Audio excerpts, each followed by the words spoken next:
నేను బాధపడ్డా, అరే పాపం అట్లా అయిందంటే ఏమో వాంటింగ్ చేసుకుని హాస్పిటల్ తీసుకొస్తే చనిపోయిండు. మరి ఎప్పుడు తీసుకొస్తున్నట్టే ఆ 10-11 దాకా తీసుకొస్తున్నట్టు నేను హైదరాబాద్. నిన్న పొద్దున ఒక వీడియో చూసిన, హెల్మచల్ సింగ్ గారు SJRW వర్క్లు మొత్తం పాత కాంగ్రెస్ కార్యకర్తలకు ఇవ్వడం లేదు అని కలెక్టర్ గారికి కంప్లైంట్ చేయడానికి వెళ్తుండ్రు అని ఒక వీడియో చూసాం.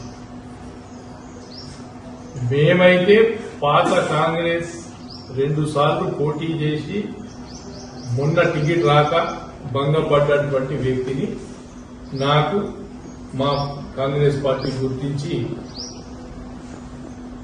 ఆగ్రో ఇండస్ట్రీ చైర్మన్ గా ఇవ్వడంతో ఈ కాన్స్టిట్యున్సీ మొత్తం తిరుగుతూ ఎక్కడెక్కడైతే పాత కాంగ్రెస్ కార్యకర్తలు ఉన్నారో వాళ్ళందరినీ కాపాడుకునే ప్రయత్నం చేస్తూ నేనందరికీ కూడా మాతో పాటు రండి, కాంగ్రెస్ పార్టీ రూలింగ్ లోకి వచ్చినాం, మరి మీకు ఏ అవసరాలు ఉన్నా అని నేను మరి పోచారం గారు కూడా కాంగ్రెస్ పార్టీలో రావడం జరిగింది. మన పార్టీలకు వచ్చిన గౌరవించే బాధ్యత మనపై ఉంది కాబట్టి మరి మనం అందరం కలిసి పనిచేస్తుంటాం. ఏదైనా అవసరం అనుకుంటే నేనున్నాను మీకు అని హామీ ఇస్తూ మరి కార్యకర్తలు తీసుకొని నడుస్తున్నాం. అందులో 9 మంది అధ్యక్షులు ఉన్నారు. 9 మందిలో ఒక ఇద్దరే మాతో పాటు కలిసి రావడం లేదు.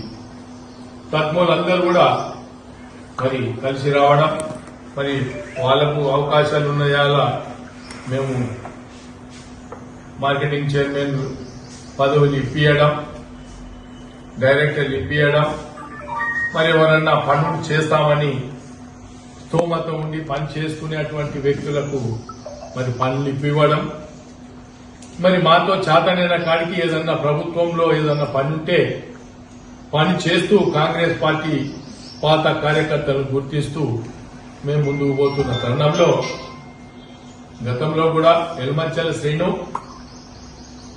కాసుల బాలరాజ్ అనే వ్యక్తికి టికెట్ రావద్దు, మేము వస్తే పని చేయమని చెప్పి ఇక్కడి నుంచి ఢిల్లీ దాకా పోయినా.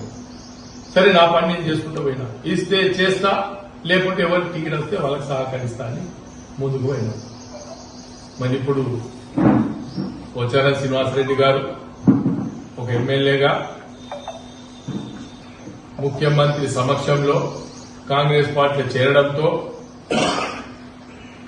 మరి మా బాధ్యత ఏంటంటే ఒక ఎమ్మెల్యేగా కాంగ్రెస్ పార్టీలో వచ్చిండ్రు కాబట్టి ఖచ్చితంగా పనులు తీసుకునే బాధ్యత మాపై ఉంది కాబట్టి మన కార్యకర్త ఎన్నో రోజుల నుంచి ఎదురు చూస్తున్నారు, ఎప్పుడు రూలింగ్ వస్తుంది, ఎప్పుడు మరి దాని ఫలాలు అందుకోవాలని చూస్తున్న తరుణంలో మరి అవకాశం వచ్చింది. ఆయనకేందంటే గతంలో బీర్పూర్లో శాండ్ నడిపించి కోర్టు సంపాదించి, మరి ఇప్పుడు టీఆర్ఎస్ ప్రభుత్వం ఉన్నా ఎక్కడెక్కడో శాండ్ అమ్ముకునేటువంటి వ్యక్తి ఎల్మంచల్ శ్రీనివాస్. గతంలో నేను ఎమ్మెల్యే పోటీ చేసి ఓడిపోయినాక 5 సంవత్సరాలు మళ్లీ ఈ కాన్స్టిట్యున్సీలు ఎవరికి కనబడకుండా దూరం వెళ్ళిపోయింది. ఆ తర్వాత మళ్లీ వచ్చింది మా దగ్గరికి వచ్చి అయ్యప్ప అన్నాడు, నేను పార్టీ పనిచేస్తాను కలిసి అన్నాడు, వెల్కమ్ అన్నా. ఇప్పటికి కూడా అందరూ కలిసి పనిచేసుకోవడానికి కోసం మేము ప్రతి ఒక్కరిని అడుగుతూనే ఉన్నాం, కలిసి పనిచేద్దాం, ఉన్న అవకాశాలు అందరికీ అందుతాయి. వాళ్ళు మాతో కలిసి రాకుండా ఏదో ఒకటి మాట్లాడుతూ మరి బురద చల్లడానికి ప్రయత్నం చేస్తూ శవాల మీద పేలాలను ఏరుకునేటువంటి రకాలు.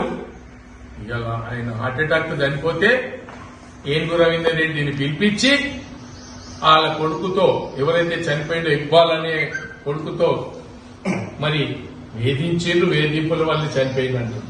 మరి ఈయన వాస్తవంగా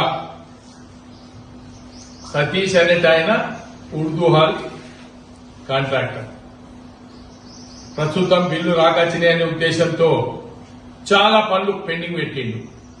గతంలో ఆయన్నే మొత్తం ఎన్ని వర్కులున్నా అన్ని వర్కులు ఆయనే చూసిండు. ఎన్ని గుట్టలు తవ్వుకోవాలో అన్ని గుట్టలు తవ్వుకున్నాడు. ఎంత ఉసుక అమ్ముకోవాలో అంత ఉసుక అమ్ముకున్నాడు.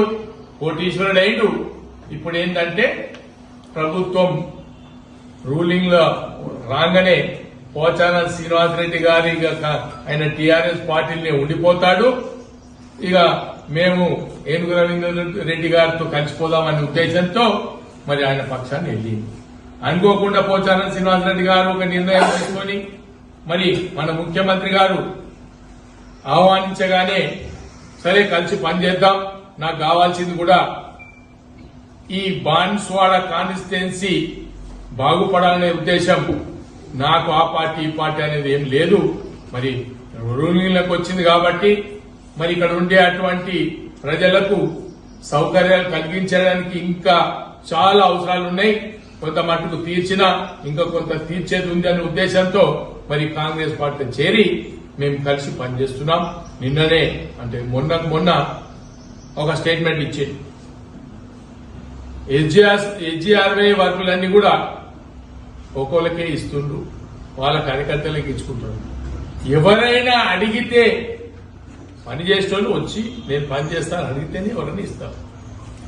వాళ్ళు రాక అడగక మరి పనిచేసే వ్యక్తి ఎవరు అనేది కూడా తెలియక మరి వాళ్ళు రాకుండా ముద్ద తెల్లడానికే కేవలం ప్రయత్నం. ఎంపీ గారు ఫండ్స్ ఇచ్చారు.